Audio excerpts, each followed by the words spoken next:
ഈശോ മിശിഹായ്ക്ക് സ്തുതിയായിരിക്കട്ടെ. ഒക്ടോബർ മാസം പരിശുദ്ധ അമ്മയെ ഏറെ നന്ദിയോടെ സ്നേഹത്തോടെ ഓർക്കുന്ന പുണ്യമാസം. അമ്മയെ ഓർക്കുമ്പോൾ നിറകണ്ണുകളോടെ മാത്രമേ എനിക്ക് ഓർക്കുവാൻ സാധിക്കുകയുള്ളൂ. കാരണം അർഹിക്കാത്ത നന്മകൾ നമ്മുടെ ജീവിതത്തിലേക്ക് വരുമ്പോൾ നമ്മുടെ കണ്ണുകൾ നിറയും. ഇതുപോലെയാണ് പരിശുദ്ധ അമ്മയിലൂടെ എൻ്റെ ജീവിതത്തിലേക്ക് വർഷിച്ച അനുഗ്രഹങ്ങൾ ഓർക്കുമ്പോൾ ഏറെ നന്ദിയോടെ സ്നേഹത്തോടെ അമ്മയുടെ മുമ്പിൽ തൊഴുകയോടെ എനിക്ക് നിൽക്കുവാനായിട്ട് സാധിക്കുകയുള്ളൂ.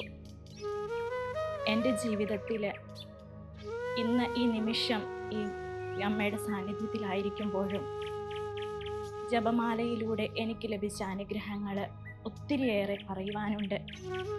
അത്രയേറെ അനുഭവിച്ച വ്യക്തിയാണ് ഞാൻ.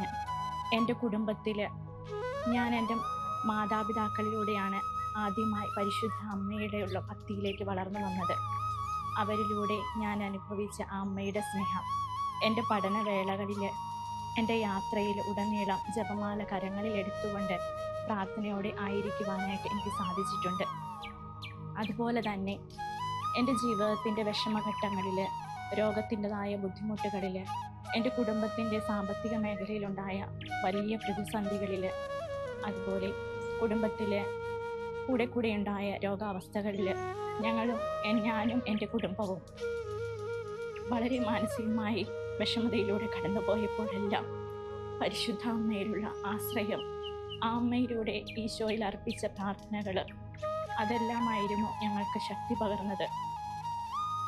മരണത്തിൻ്റെ നേർവീണ താഴ്വരയിലൂടെ നടന്നാലും അവിടെയെല്ലാം പരിശുദ്ധ അമ്മയുടെ സംരക്ഷണം ഏറ്റവും അനുഭവിച്ച വേളകളായിരുന്നു എൻ്റെ ജീവിതത്തിലുണ്ടായിരുന്നത് ഉടനീളം.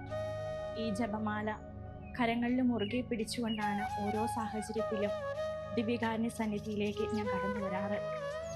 പരിശുദ്ധ അമ്മയിലൂടെ അർപ്പിക്കപ്പെടുന്ന ഒരു പ്രാർത്ഥനയും ഈശോ തള്ളിക്കളയുകയില്ല എന്ന വിശ്വാസത്തിൽ അർപ്പിച്ച പ്രാർത്ഥനകളൊന്നും എനിക്ക് ഇന്നേ വരെ ഈശോ തരാതിരുന്നിട്ടില്ല. പരിശുദ്ധ അമ്മ വഴി എൻ്റെ ജീവിതത്തിലേക്ക് വർഷിച്ച എല്ലാ അനുഗ്രഹങ്ങൾക്കും നന്ദി. ഈശോയുടെ മുമ്പിൽ എനിക്ക് വേണ്ടി പ്രാർത്ഥിച്ച് എൻ്റെ ജീവിതത്തിലേക്ക് വർഷിച്ച അനുഗ്രഹങ്ങൾ ഓർക്കുമ്പോൾ അമ്മേ, നിന്നെ ഞാൻ വണങ്ങുന്നു. കനിവിൻ്റെ നിറവാർന്നൊരമ്മേ, നിനക്കേകുന്നു സ്നേഹ പ്രണാമം.